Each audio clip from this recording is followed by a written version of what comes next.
Welcome to Intoxicating Literature. Today we're going to be covering The Monkey's Paw by W.W. Jacobs with our friend Nick. Hi. How's it going? It's pretty good. You drunk? Perfect. Let's hear about The Monkey's Paw. Alright, so the story begins on a rainy day somewhere in England, I forgot where, in a house. And our character is Mr. White and his son, Herbert, are playing chess.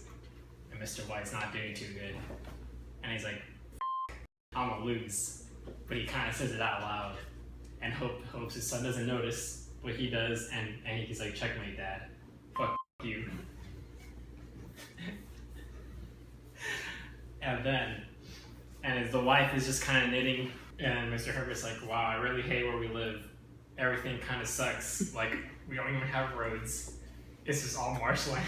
But that doesn't matter. So, while they're playing chess, a guy walks up to their gate and they're like, oh, let's let him in. An old friend named Sergeant Major Morris. And he comes in, and he's like, hey, what's up? It's been like 20 years.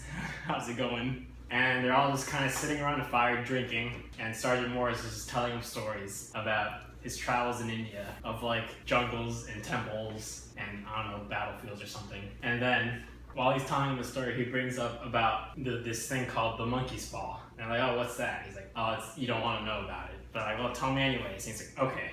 Some old holy man gave him a monkey's paw. And it says it can give 3 men each 3 wishes. Every time they make a wish, it's something unfortunate happens. And then Mr. White asks him, oh, did you make your wishes already then? He's like, I did, and it didn't go well. And so he kind of just throws the monkey paw into the fire. And Mr. White's like, oh, I want it. And he goes and grabs it from the fire and says, you should just let it burn, says Morris. And he's like, nah, I'll keep it. And he's like, all right, whatever. Just make your wishes sensible. And like then Morris keeps telling him stories. And they all have a good night of drinking, and then Morris leaves. And then Mrs. White and Mr. White are just kind of sitting around talking. And they're like, we kind of really need money, so we should use the monkey's paw to wish for money. What? I mean, he probably wasn't telling the truth or anything about, like, all of his stories sounded crazy or whatever, all the way at the beginning. So he's like, all right. And then Mr. White is like, all right, I'll wish for 200 pounds. And then nothing happened, so he just kind of just puts the monkey paw down on the table or whatever. And the wife just kind of screamed. And he's like, what's wrong? She's like, I saw the monkey paw. It moved. And he's like, what are you talking about? That's crazy. So he's like, don't worry about it. But then he looks into the fire and he sees a monkey's, like a really realistic monkey's face in the fire. Did the monkey make any sounds? It probably just kind of went like,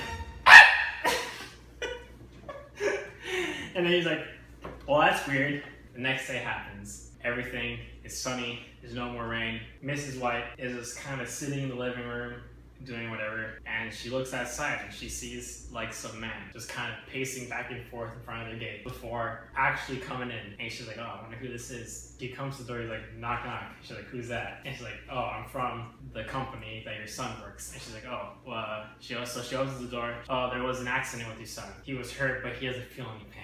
And she's like, oh, that's good then. But then he's like, oh, but no, but he's dead. That's why he doesn't feel any pain. And then she's like, well, he was our only son. And he's like, oh, we're real sorry about that. He was caught in machinery and was literally just torn to shreds and like, there's nothing left of him. And they're like, here's compensation. And he gives them 200 pounds. And she's like, wait, hold on. That's what we wished for the other night.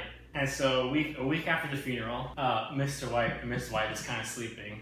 But Mr. White wakes up because he hears his wife and she's just kind of crying to herself. And she's like, well, what's wrong? He's like, the monkey's paw, it must have caused our son's death because that's how we got the 200 pounds. And he's like, nah, that's stupid. There's no way they're connected. And she's like, use it to wish him back. And he's like, what? No, I'm not gonna do that. And she's like, do it anyways. And he's like, all right. And so he goes downstairs, he picks up the monkey paw again, and he wishes for their son to be alive again. So that they were just kind of sitting around and like, well, nothing happened. And then they start hearing a knock at the door, like, well, who's that at this hour? And he's like, oh, the wish, it came true, or it's just our son.